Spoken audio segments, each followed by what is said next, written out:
Se assente, querido, querida. Que bênção. Aleluia. Abra sua Bíblia, queridão, queridona, no livro de Esther, no capítulo 5. Na mesa do rei.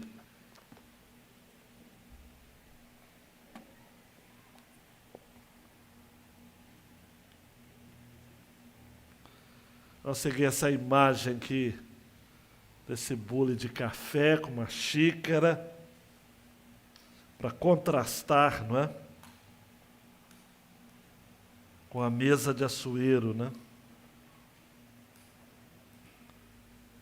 A mesa da confusão.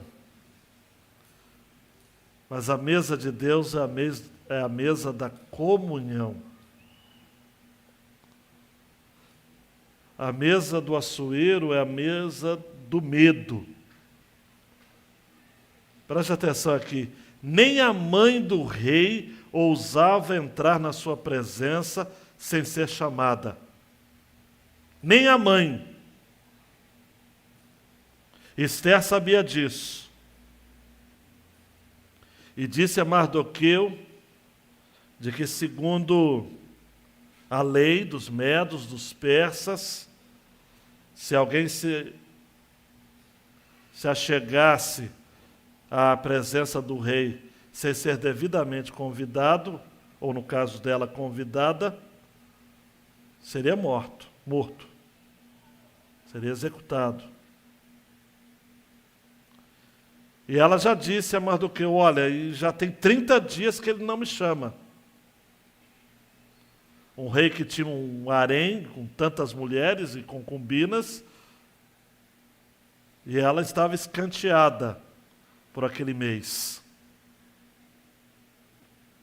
Mas quem esteve na quinta-feira passada soube do capítulo 4, versículo 14,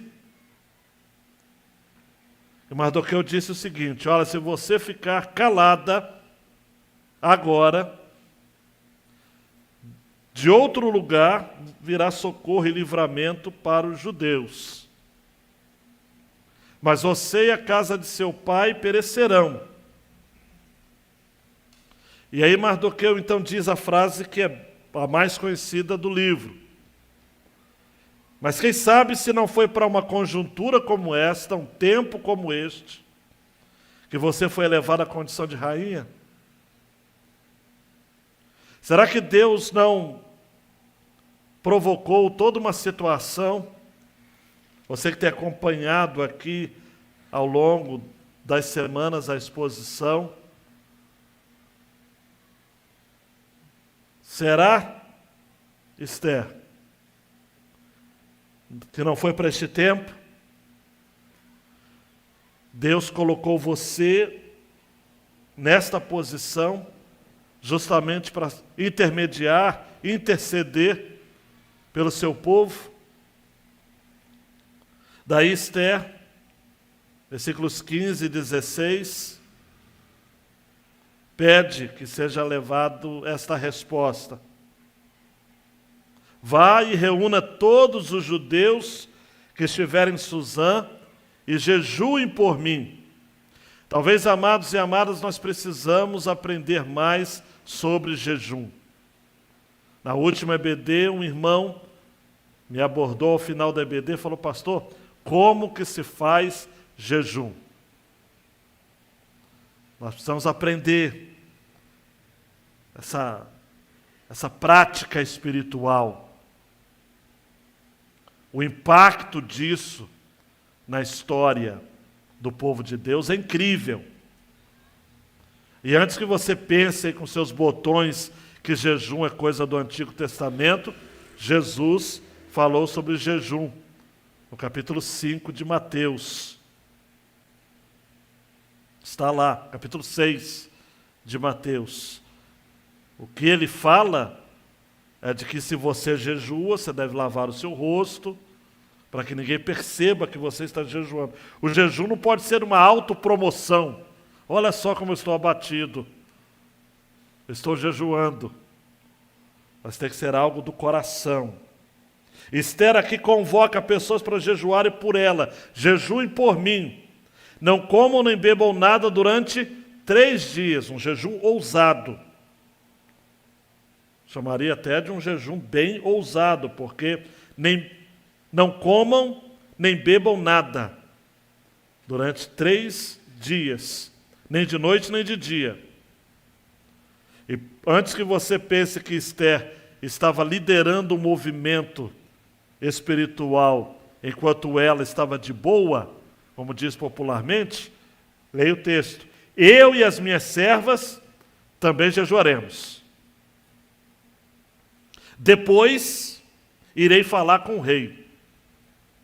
Nós precisamos, amados, entender que na nossa vida, nem tudo é para ser resolvida imediatamente. Eu vou voltar a esse ponto mais tarde. Depois irei falar com o rei.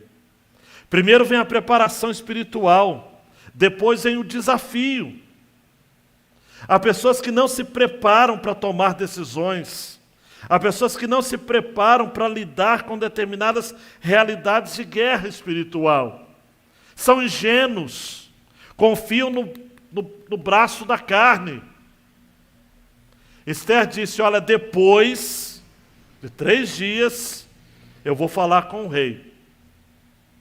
Ainda que seja contra a lei, porque ela não havia sido chamada.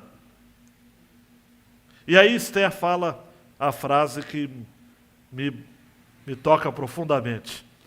Se eu tiver de morrer, morrerei. Essa é de emocionar a gente. É a certeza de que se você se prepara e Deus ainda te coloca no coração aquilo que você tem que fazer, como Paulo vai escrever aos Filipenses. Se viver é Cristo e se morrer é lucro. Se morrer, morrerei. Deus não quer que você faça muito caso da vida.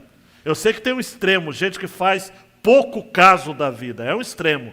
Mas também fazer muito caso da vida é um outro extremo perigoso. Paulo vai dizer em Atos capítulo 20, aproximadamente lá por 25, não é? Em nada tenho a minha vida como preciosa para mim, contanto que eu cumpra o meu ministério, complete a minha carreira, o ministério que eu recebi do Senhor Jesus, que é dar testemunho da graça de Deus. Aí agora sim, depois de 3 dias de preparo espiritual, está na hora de Esther encarar a mesa do rei, mas do rei minúsculo, não é? Do Assuero, porque ela já via, quem jejua, amados, se alimenta da mesa do rei, dos reis. Porque o Hernandes que tem essa frase, né? Que na verdade ele cita de John Piper, né? Jejuar é ter fome de Deus. Então, se você tem fome de Deus, pastor, eu tenho medo de fazer jejum porque eu vou sentir fome. Aí você não está entendendo nada. Alô, você não está entendendo nada. No jejum você tem fome de Deus. Deus te alimenta. E Esther passou 3 dias na mesa do rei dos reis. Agora, ela encarou o rei menorzinho aqui na terra, o Xerxes ou o Assuero. É a mesma coisa, tá ok? É que na história, geralmente, esse Assuero é chamado de Xerxes também. Mas vamos lá. Mas Assuero vai bagunçar menos a língua do que Xerxes. Né? No 3º dia, Esther se aprontou com seus trajes reais e se pôs no pátio interior do palácio real, em frente à residência do rei. O rei estava sentado no seu trono real, voltado para a porta da residência. Quando o rei viu a rainha Esther parada no pátio, ela alcançou favor diante dele. E o rei estendeu-lhe o cetro de ouro que tinha na mão. Esther se aproximou e tocou na ponta do cetro. Então o rei perguntou: O que é que você tem, rainha Esther? Qual o seu pedido? Até a metade do reino lhe será dado. Essa Esther estava com tudo e não estava prosa, né, como diria popularmente. Esther respondeu: se for do seu agrado, venha hoje com Amã ao banquete que preparei para o rei. Então o rei disse: peçam a Amã que venham depressa, para que possamos atender ao pedido de Esther. Assim o rei e Amã foram ao banquete que Esther havia preparado. Enquanto bebiam vinho, na mesa do rei, açoeiro, tem que ter bebida. O rei disse a Esther: qual é o seu pedido? Peça e lhe será dado. O que você quer? Será dado mesmo que seja metade do reino. Esther respondeu: meu pedido e o meu desejo são o seguinte: se achei favor diante do rei, e se for do agrado do rei conceder o meu pedido e cumprir o meu desejo, então que o rei venha com Amã ao banquete que vou preparar para eles amanhã. Então farei o pedido que o rei me concede. Naquele dia, Amã saiu alegre e animado, mas ficou furioso ao encontrar Mordecai junto à porta do rei e ver que ele não se levantava nem tremia diante dele. Porém, Amã se conteve e foi para casa. Depois mandou vir os seus amigos e Zeres. Essa mulher é violenta, amados. Daqui a pouco eu vou falar mais sobre essa Zeres. Não é Zeles, é Zeres. Essa Zeres é... Amã falou sobre a glória das suas riquezas, a multidão de seus filhos. Ele tinha 10 filhos. Tudo que o rei o tinha engrandecido, e como tinha exaltado sobre os oficiais e servos do rei. E Amã acrescentou: a própria rainha Esther a ninguém mais convidou para vir com o rei ao banquete que tinha preparado, a não ser a mim. E também para amanhã estou convidado por ela, juntamente com o rei. Porém, tudo isso não me satisfaz. É incrível, amados. O orgulhoso nunca se satisfaz. O que o orgulhoso quer? Mais.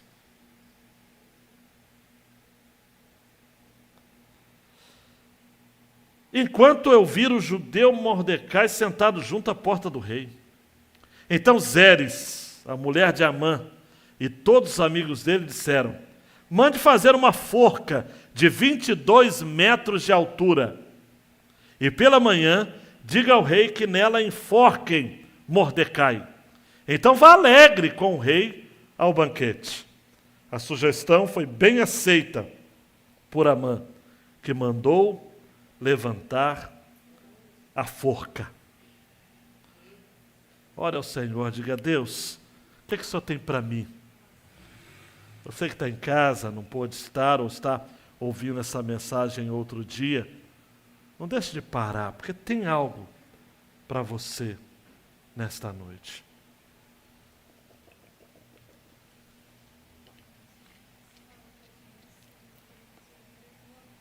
Fala ao nosso coração, Deus. É a tua voz que queremos ouvir. Amém. João Renato, a nossa unidade como povo de Deus, na mesa de Deus, grita pelos valores do nosso rei, e não dos reis desta terra.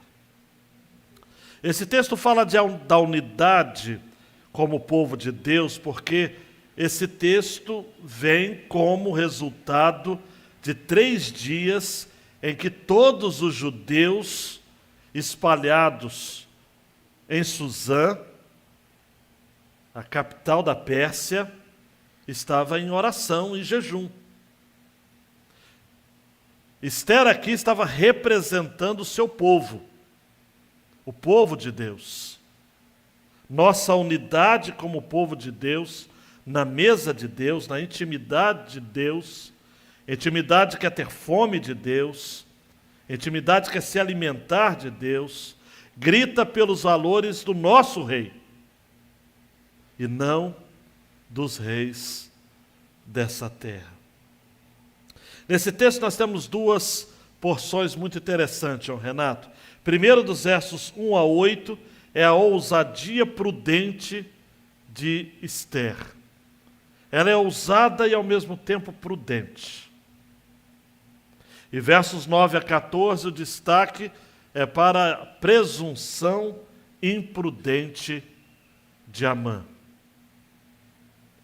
São dois extremos, presentes ao mesmo banquete. Estavam na mesma mesa.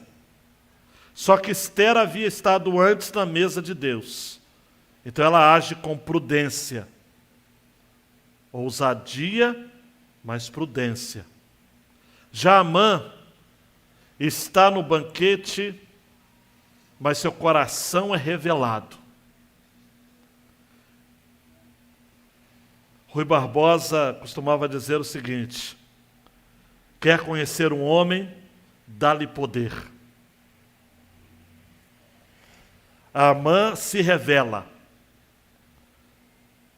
Tem gente assim nos nossos dias. Lá em Brasília tem uma montoeira. Dá o poder. Pode ser um cargo que for, amados. Não precisa nem ser de ministro, não. Assessor do assessor do assessor. O cara já se sente, verdade ou não? Um Deus. Um Deus. Amã era assim. Então ele revela o seu coração. Amã, naquela forca de 22 metros, não cabia o seu ego. Seu ego era maior do que aquela forca. E quem conhece o livro sabe como é que essa história vai terminar. João Renato, ousadia prudente. Primeiro o jejum, as orações. Esther só agiu depois de um tempo de jejum comunitário, de oração, de vida com Deus. Ela não agia por impulso. Seu problema é que você age por impulso. Seu problema é que você age e fala, e faz, e acontece, e depois você tenta juntar os caquinhos que sobram. E não tem como mais. Esther só agiu diante do rei Assuero depois que ela esteve diante do rei dos reis, de Deus. Enquanto você estiver de joelhos diante de Deus, Deus vai lhe manter de pé diante dos homens. É sempre assim. É o lema de Desperta Débora, não é isso? Mães de joelhos, filhos de pé. Deus quer, amados, uma igreja comprometida com oração, com jejum, com gente que não faz muito caso, como eu já disse, da sua própria vida. Se morrer, morrerei. Esther, então, se ela encontrou o favor do rei dos reis, como é que ela não vai encontrar favor de um rei Assuero? Versículo 1. Ela se prepara, ela se apronta com os trajes reais, ela também não vai diante do rei de qualquer jeito, ela se apronta. E ela se põe, então, na posição correta, o rei está sentado no trono. Quando o rei, versículo 2, viu a rainha Esther, diz essa expressão lindíssima aqui, ó, ela alcançou favor diante dele. Essa expressão vai se repetir no versículo 7. Quando Esther pergunta, faz o pedido ao rei, se achei favor diante do rei. Claro, claro, ela achou favor. Por quê, amados? Porque Esther não era favorecida pelo rei Assuero por conta de sua beleza ou charme pessoal, pura e simplesmente. De fato, ela era lindíssima. No capítulo 2, vai estar dizendo, no versículo 17, o rei amou Esther mais do que todas as mulheres, e ela alcançou diante dele favor e aprovação mais do que todas as virgens, e o rei pôs a coroa real na cabeça dela e a fez rainha em lugar de Vasti, sem sombra de dúvidas. Mas havia algo de especial em Esther. Aleluia. Havia um favor especial em Esther. O Senhor havia colocado os seus olhos nela. Pedro, mais tarde, vai escrever na sua primeira carta, capítulo 3, versos 3 a 5, que a beleza de vocês, falando às mulheres, não seja exterior, como tranças nos cabelos, joias de ouro, vestidos finos, mas que ela esteja no ser interior, uma beleza permanente, de um espírito manso e tranquilo, que é de grande valor diante de Deus. Ficarei apenas aqui no versículo 4. O rei era solícito em relação a Esther, porque Esther tinha vida com Deus. Minha irmã, tenha vida com Deus, porque à medida que você tiver vida com Deus, você vai encontrar favor neste mundo, mesmo que seja um favor, como é do mundo, transitório. Mas se tiver que morrer, morrerei. Porque a sua vida, a sua riqueza, a sua beleza vai estar de um espírito manso e tranquilo, que é de grande valor diante de Deus. Queridão, queridona, sabe o que me encanta também nesta passagem? É que antes de Esther abrir a sua boca, ela já havia recebido o favor do rei. Antes mesmo. Existem coisas na sua vida, eu posso aplicar isso aos meus irmãos também, que o Senhor vai nos dar sem abrirmos a nossa boca. Ela se coloca diante do rei e o rei logo lhe estende o cetro.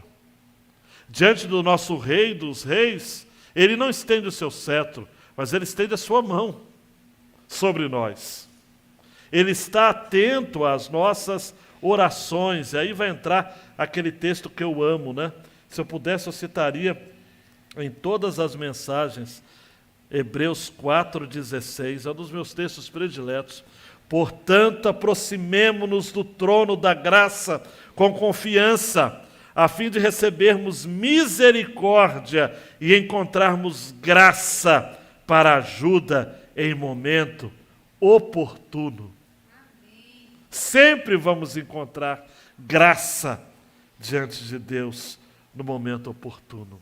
Mas o que está em voga nesse texto também é que quando o Assuero diz por duas vezes, né? Ele diz isso no versículo 3 e ele repete isso no versículo 6. Qual o seu pedido? Até a metade do reino lhe será dado. Amados e amadas, Provérbios 21, 1 diz o quê? Como correntes de águas, assim é o coração do rei na mão do Senhor. Este o dirige para onde quiser. Esther é cirúrgica no seu pedido. Versículo 4. Se for do seu agrado, venha hoje com Amã ao banquete que preparei para o rei. Eu fiz uma rápida pesquisa hoje, como que seria esse banquete, né? Porque o livro de Esther pode ser dividido pelos banquetes ou festas. Capítulo 1 até o 4, só Assuero que dá banquetes. Capítulo 5 e 6, nós temos Esther dando banquetes. A partir, então, 6 e 7, né? Também. 8 e 9 e 10 vai culminar na festa, no grande banquete, na festa de Purim, da proclamação, da libertação do povo de Deus, de todos os seus inimigos. Esse banquete, amados, na corte persa, em minha pesquisa, vou ler para você se sentir um pouco também entre tapetes persas. no banquete de Ester. O chão do salão estava coberto com tecido de algodão. E estava coberto com todos os tipos de frutas e doces, em bacias de ouro. Era servido um excelente vinho Girás. Depois de 1 hora, os doces eram retirados, para dar lugar à parte mais, aleluia, substancial do entretenimento. Arroz, carneiro cozido e assado. E por aí ia. Uma jarra de ouro do lado para lavar as mãos. E depois de dado a graça, eles começaram a se retirar, sem dizer uma palavra. Ao final do banquete, ninguém se despedia. A saciedade os fazia cada um buscar o seu caminho de volta para casa. No banquete, versículo 6, mais uma vez o rei pergunta. A mãe estava lá. Qual o seu pedido? Peça e lhe será dado.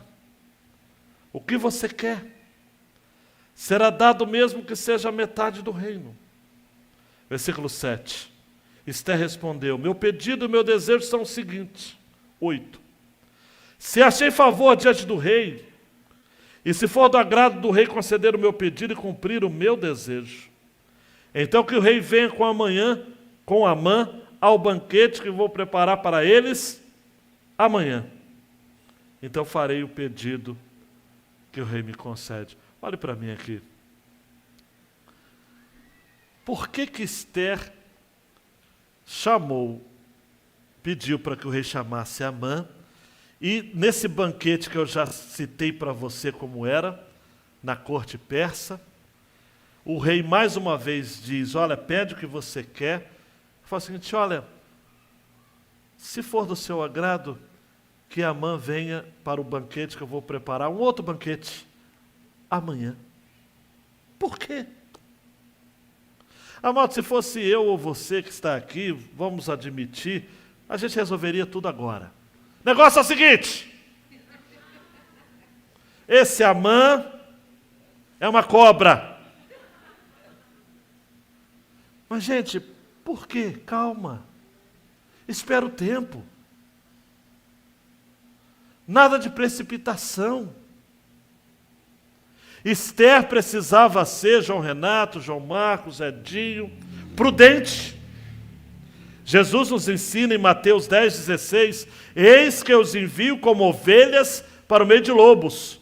Portanto, sejam prudentes como as serpentes e simples como as pombas. Calma aí.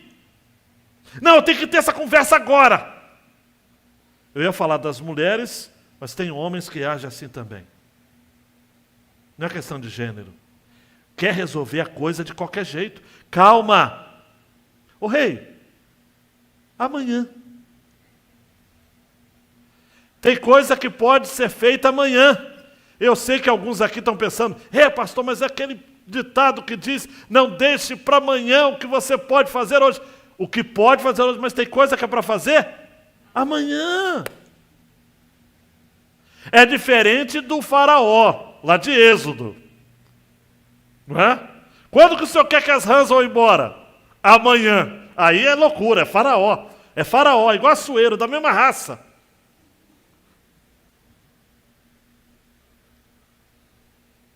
Tem coisas que você pode aguardar. É fé aguardar. Provérbios 29:11 diz assim, se segura na cadeira. O tolo derrama toda a sua ira, mas o sábio se domina e a reprime. Então aquela história do não se reprima é outro contexto. O sábio, ele se domina. O sábio sabe ficar calado, Hélio. E o provérbio de Salomão vai dizer que até o tolo, estando calado, é tido por sábio. Eclesiastes 3 diz que há tempo para falar e há tempo para se calar. Ester falou amanhã. Ah, pastor, eu não tenho essa sabedoria. Não tem? Tiago 1,5 para você. Uma dose só para você de Tiago 1,5. Se, porém, algum de vocês necessita de sabedoria, peça a Deus, que a todos dá com generosidade e sem reprovações, e ela lhe será concedida. Por quê? Eclesiastes 7,19. A sabedoria fortalece o sábio, mais do que 10 poderosos que se encontram numa cidade. Dá-se um sábio vale mais do que 10 poderosos.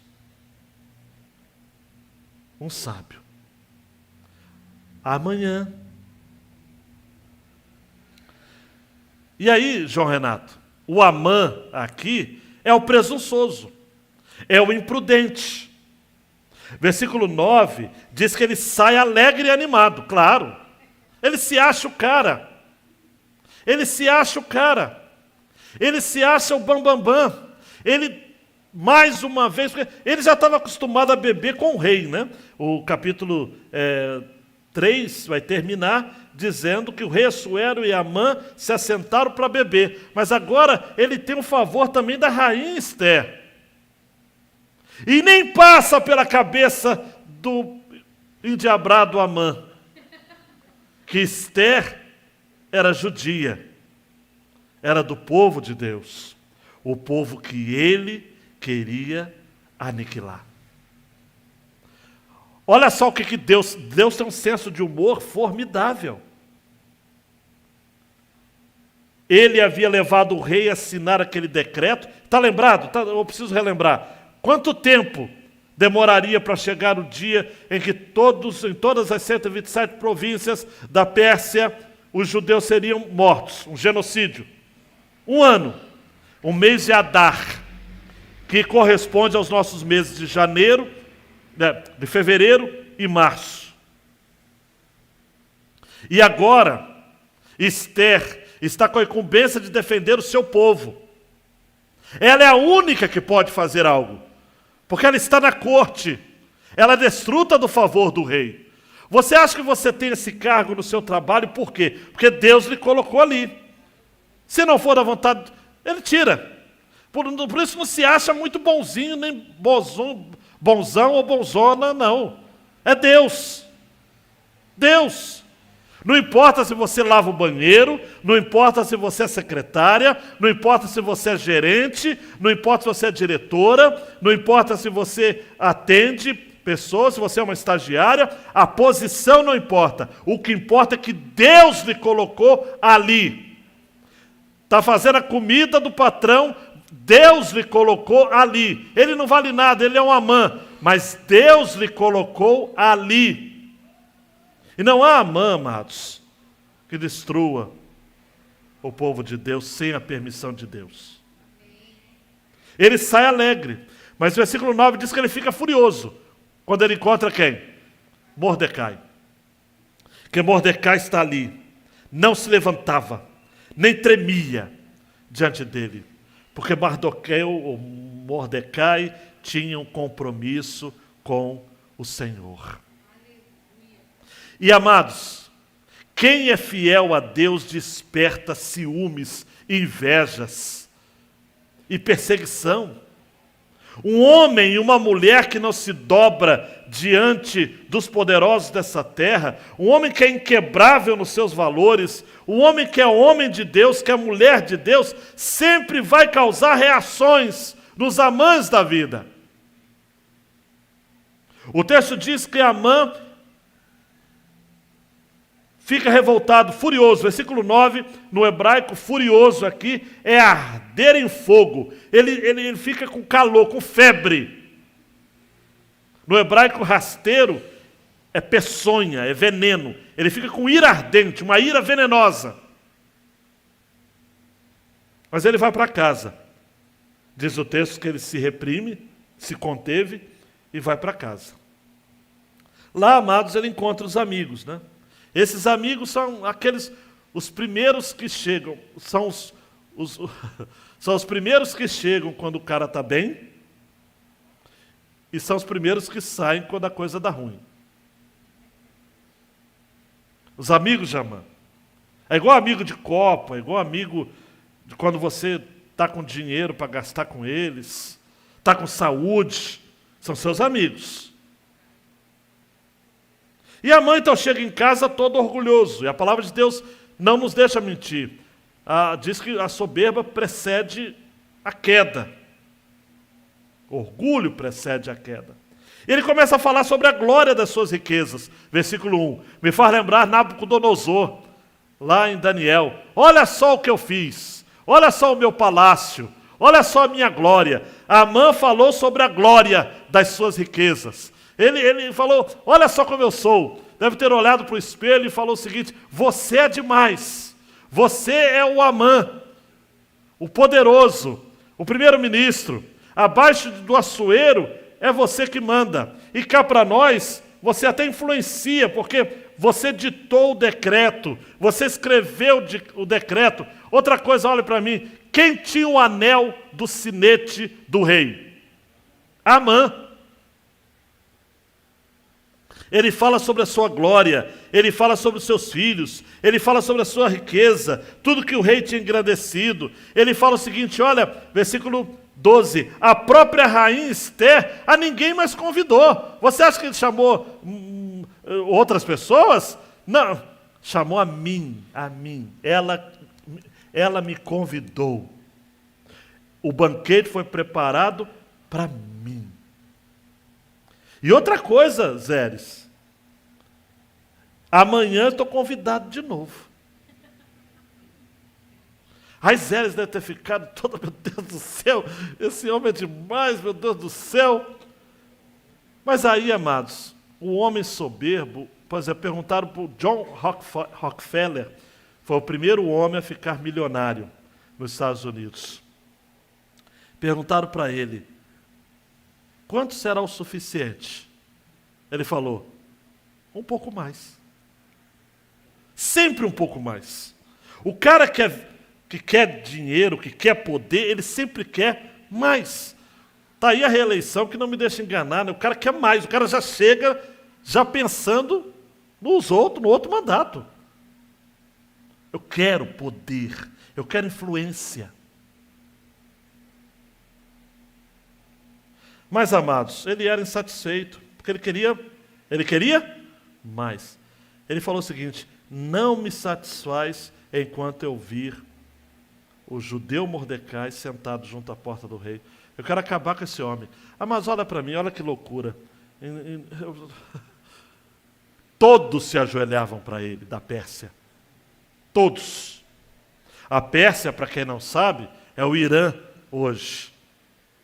O Irã que a polícia atira na população, uma coisa louca. Não é? É aquele tipo, não vou dizer tipo de gente, mas aquela cultura ali, a cultura persa. Todos se ajoelhavam, mas um não se ajoelhava. A insaciedade. É um provérbio de Salomão que diz, né? Doce é o sono do trabalhador, quer coma pouco ou coma muito. O que é difícil, porque comer pouco e dormir bem mas a Bíblia diz, eu acredito, né? Doce é o sono do trabalhador, quer coma pouco ou coma muito. Mas a saciedade do rico não deixa dormir. Tem rico, amados, daria tudo para ter uma noite de sono tranquila. Que ele fica pensando, as minhas lojas, meu Deus, meus bens, a minha fazenda, a minha conta bancária. Ou aquela gerente errou comigo, hein? Ó, vai ver, vou processar. E aí Zeres, então, deu conselho para ele. Né? Essa Zeres era abusada. Mande fazer uma forca de 22 metros de altura e diga ao rei que nela enforque Mordecai. E vá alegre ao banquete. E Amã atendeu o pedido dela. Mais tarde, amados, quando dá ruim, Zeres é a primeira a falar. Capítulo 6, versículo 13. Diz assim, Amã contou a Zeres, sua mulher, e a todos seus amigos tudo que tinha acontecido com ele. O que aconteceu? Vou falar na próxima quinta-feira. Então seus amigos que eram sábios e Zeres, sua mulher, disseram, ó que infeliz, gente, se Mordecai, diante do qual você já começou a cair, é da descendência dos judeus, você não conseguirá fazer nada contra ele. Você certamente será derrotado. Tem mulher que é assim, amados. Numa hora, coloca o homem para cima porque vai tirar algum tipo de benefício. Quando percebe que o conselho que ela deu foi ruim, ela muda de lado. Diz, olha, rapaz, vai dar ruim esse negócio, você já está derrotado. Está tudo derrotado.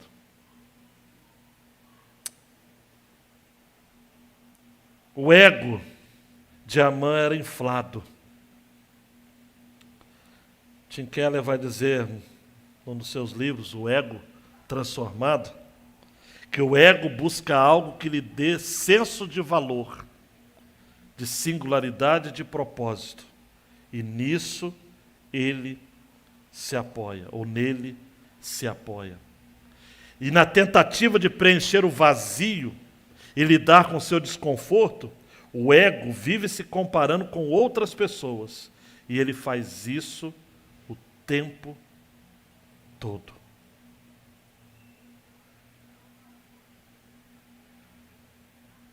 O orgulho sempre tornará o seu possuidor infeliz.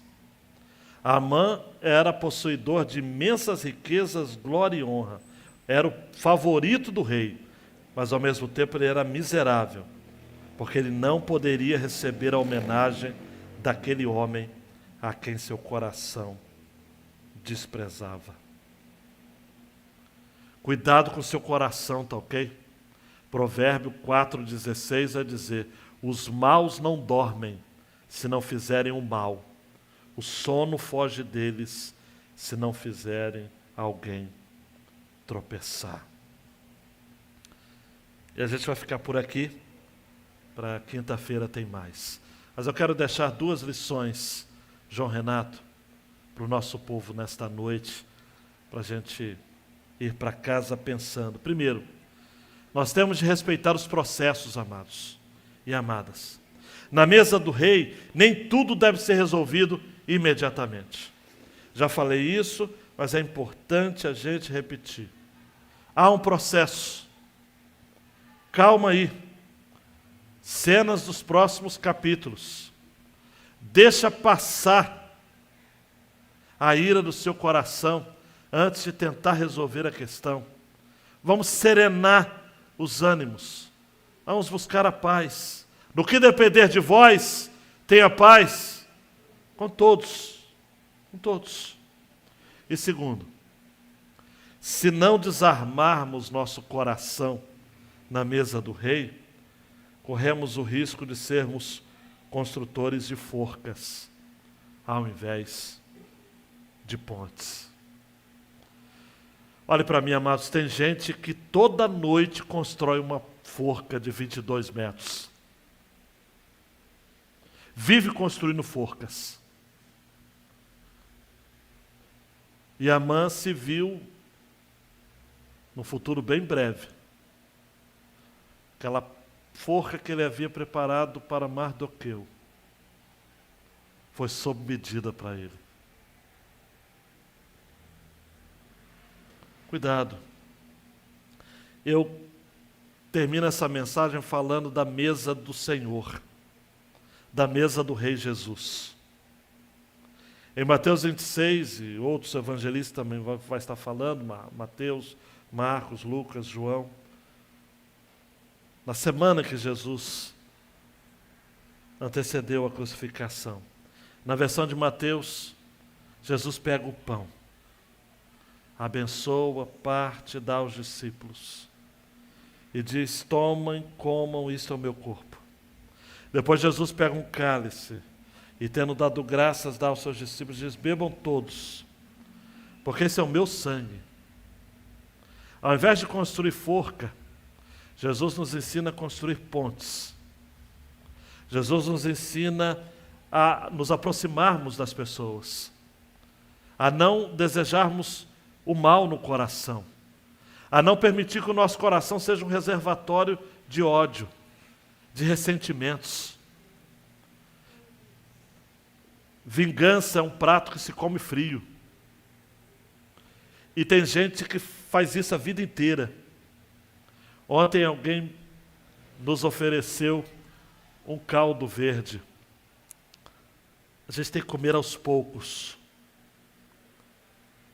Mas quem é vingativo, ele bebe o veneno na pretensão que o outro morra. É insano sentir ódio. Se Zeres fosse sábio, seus amigos e o próprio amante diziam: deixa para lá, mano. É um homem só, ele por razões religiosas, espirituais, sei lá, mas você tem tudo. Para com essa perseguição besta. Pare de querer matar todos os judeus, você já tem tudo. Você quer mais o quê? Mas não. O vingativo, amados. Tem gente, amados, que guarda ressentimento de gente que já morreu. Ai, a minha sogra, eu odeio minha sogra. Mas a coitada já foi para a glória, ou para onde quer que ela tenha ido. Mas você mantém aquele ressentimento. Aquela tristeza. Na ceia do Senhor, Jesus diz: olha, este é o meu sangue, o sangue da aliança, derramado em favor de muitos para a remissão de pecados. E eu digo a vocês que desta hora em diante nunca mais beberei desse fruto da videira, até aquele dia que beberei com vocês o vinho novo no reino do meu Pai. Amados, nós precisamos entender que a vida cristã é uma mesa, e nós estamos na mesma mesa, e Jesus está nessa mesa. De tal modo que ter Jesus à mesa, o pastor Valdir Sternuacher vai dizer, é essencial. Quando Ele está, todos somos transformados pela presença dEle. Jesus não se negava a sentar em nenhuma mesa. Ele não tem medo de sentar-se à mesa, porque Ele sabe quem é a natureza do Evangelho. Na mesa, amados, o ambiente acolhedor da mesa nos protege. Quando a gente leva os nossos inimigos, ou aqueles que pensam diferente de nós, na nossa mesa, a gente passa a ouvi-lo. E a gente não tem mais a pretensão de mudar a opinião dele, mas a gente vai ouvi-lo atentamente, para quê? Para a gente aprender a dialogar, porque a gente quer construir ponte. Nós somos da nova aliança, nós somos do pão e do vinho, nós não somos da forca. Nenhuma igreja se mantém de pé se tiver no seu seio membros construtores de forcas. A pessoa pode pensar diferente de mim, a pessoa pode ter votado diferente de mim, a pessoa pode ter ideias contrárias a mim, mas é a ideia dela, e eu preciso respeitar. Para construir comunidades, pastor Ziel Machado diz, precisamos matar comodidades. A comunidade é maior do que a comodidade. Por quê? Porque o nosso Pai, amados, nos aceitou como somos. E somos filhos de um Pai que nos ama. Eu não sei, por exemplo, vou terminar com essa história em 1 minuto. Eu não sei como que você teve a sua experiência com o seu pai. Eu li hoje uma história muito interessante e triste. Uma pessoa, já com uma certa idade, escreveu: meu filho foi embora e eu não o conheci. Eu acostumei-me com ele em casa e me esqueci de conhecê-lo. Agora que a sua ausência me pesa, é que vejo como era necessário tê-lo conhecido. E aí no texto, amados, é duro, mas eu vou ler. Lembro-me dele. Lembro-me em bem poucas ocasiões. Porque o açoeiro, amados, não conhece todos os filhos. O político açoeiro nos nossos dias, não importa quem está no poder, ele não liga para as pessoas. O açoeiro não tem amigos. tem aliados. E aliados pontuais. Esse homem diz: eu lembro-me do meu filho poucas vezes. Um dia na sala ele me puxou na barra do paletó e me fez examinar seu pequeno dedo machucado. Foi um exame rápido. Uma outra vez ele me pediu que consertasse um brinquedo velho. Eu estava com pressa e não consertei. Mas aí eu lhe comprei um brinquedo novo. Na noite seguinte, quando eu entrei em casa, ele estava deitado no tapete, dormindo e abraçado ao brinquedo velho. O novo estava num canto. Eu tinha um filho e agora não tenho mais porque ele foi embora. E esse meu filho uma noite me chamou e disse: pai, fica comigo só um pouquinho. Eu não podia, mas a babá ficou com ele. Eu sou um homem muito ocupado, mas meu filho foi embora. Foi embora e eu não conheci. Mas amados e amadas, por favor, em nome de Jesus, você veio aqui nesta quinta-feira para receber esta palavra. Na mesa do rei, o rei que é pai.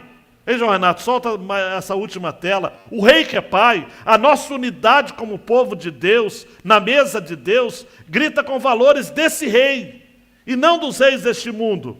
Por quê? Porque eu vou terminar com Romanos 8,15. Porque vocês não receberam o espírito de escravidão para viverem atemorizados, mas receberam o espírito de adoção, por meio do qual eu e você podemos clamar: Abba, Pai. Por isso, amados, vai guardar ressentimento por quê? Vamos celebrar, amados, a mesa do rei que está posta. Eu me emociono com a história, por exemplo, de Mefibosete, o coxo, filho de Jonatas.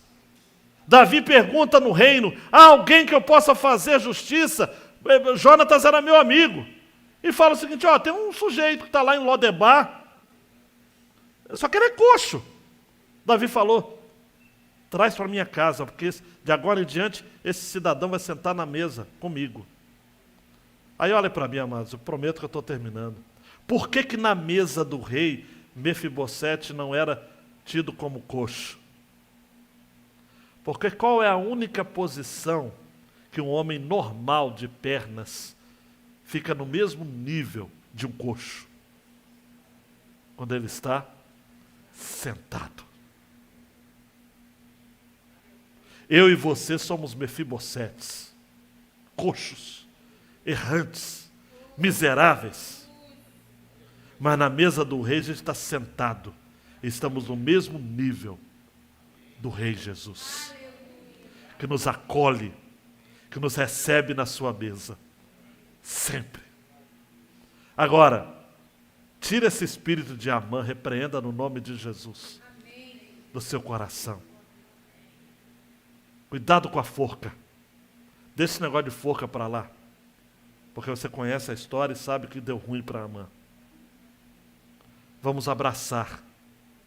Vamos receber aqueles que, como nós, foram alcançados pela mesma graça.